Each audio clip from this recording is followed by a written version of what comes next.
Dipersembahkan oleh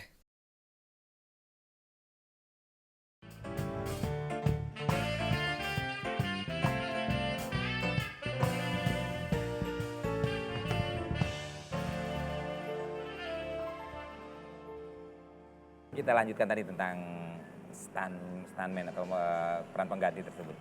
Apa sih suka dukanya? Kayaknya kalian yang capek-capek, berat-berat gitu, yang gaya orang lain gimana sih perasaannya?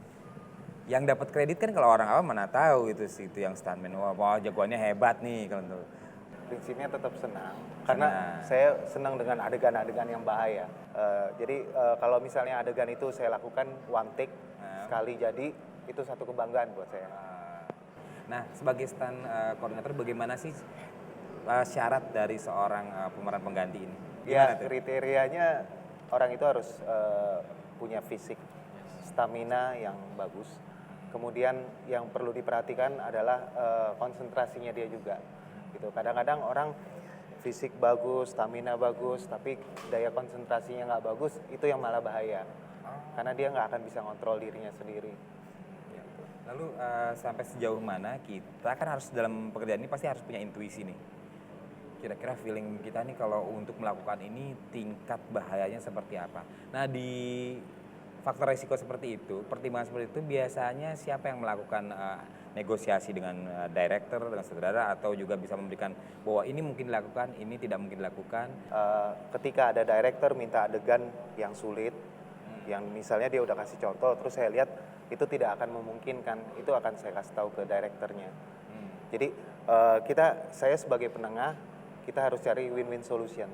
Jadi sesuai dengan kemampuan stunt juga dan manusia pada umumnya ya, dan juga pada direkturnya juga. Jadi biasanya dari proses-proses pembuatan film itu kan pasti ada step-step itu. Pembuatan film misalnya 3 minggu atau 4 minggu. Sementara adegan-adegan begitu sulit. Apa yang dilakukan dengan preparation dari sebuah pemeran pengganti? Biasanya kita lagi pre-production itu kita adakan workshop. Jadi workshop itu sama seperti kalau untuk acting kan biasa reading bilangnya ya. Kalau kita workshop, jadi baik talentnya mereka misalnya ada adegan fighting, mereka latihan fighting dari teknik, terus sampai koreografi fighting. Nah kemudian untuk stuntman-nya sendiri mereka akan lakukan adegan-adegan yang bahaya. Gitu. Mereka akan latihan juga, terus juga misalnya adegan lompat, mereka akan latihan itu juga, gitu. Dan itu juga harus kuat, gitu. Maksudnya saya nggak mau kalau misalnya belum well preparationnya, tahu-tahu udah langsung mau Ambil adegan yang ambil tadi adegan, digambar saya nggak ya. mau juga. Nah, untuk Indobarian ini kan pasti dia punya cara yang berbeda. Nah, di Indobarian bagaimana mencapai goals yang dimaksud? Teknik-teknik itu menjadi sesuatu yang mapan. Jadi sebenarnya seperti yang saya tadi bilang, Indoban itu kan aware sama consciousness training. Jadi sebenarnya kita lihat sekitar kita dulu. Misalnya kita dibilang nggak bisa latihan, nggak mungkin. Sebenarnya bisa. Kayak misalnya kursi, kita bisa pakai media-media seperti ini. So selalu percaya sama obstacle-obstacle di sekitar kita itu sebenarnya kita bisa dengan kreativitas kita latihan. Mungkin sedikit konkretnya untuk latihan yang sederhana seperti apa? Bisa dicontohkan nggak ke pemirsa? Misalkan kalau ini kursi nih, misalnya kita mau latihan tangan, iya bisa seperti simple seperti ini ataupun gimana, atau kita movement. Yang penting badan kita harus bergerak dan membentuk pola. Nanti akan ada benefit tersendiri. Kayak misalnya pasti ototnya akan bergerak. Oh di sini kalau diperhatikan, kalau di gym kan, oh begini alatnya sama sebenarnya. Jadi kayak mindsetnya dirubah seperti itu. Dan juga kalau misalkan latihan kita itu repetisinya itu harus melebihi 1000 repetisi baru berasa. Gimana? Nah. Biasanya kan kalau ada orang gym itu ada PT-nya ya. Ya. 8 kali berapa? Satu setnya berapa kali? Ya, Nah, bikin itu kan. Secara nggak sadar, orang yang sudah misalnya push up nih, kita ngambil contoh push up. Push up, orang semua bisa push up. Bentuknya, apanya, semua udah tahu ya. Tapi repetisinya berapa jam? Nah sama kayak misalnya stuntman kayak bergerak kayak gitu kan. Kalau dalam workshop kan udah diulang sampai beratus-ratus kali kan. Sampai pas lagi take, kayak gitu. Nah yang kita ambil di sini adalah repetisi itu harus diperbanyak. Terus, jadi it's all about number. Kadang-kadang di pikiran kita, waduh 1000 nggak mungkin.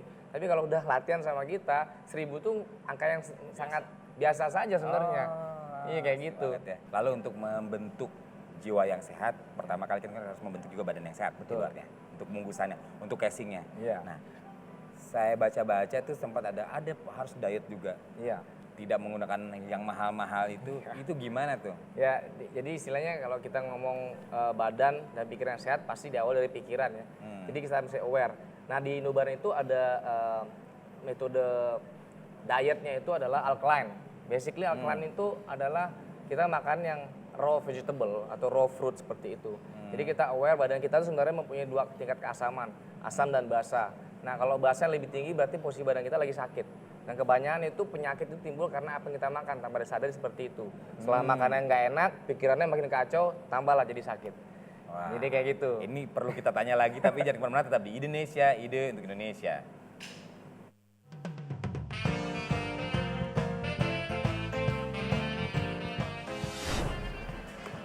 Satu, dua, tiga. Nggak kena ya? Oke.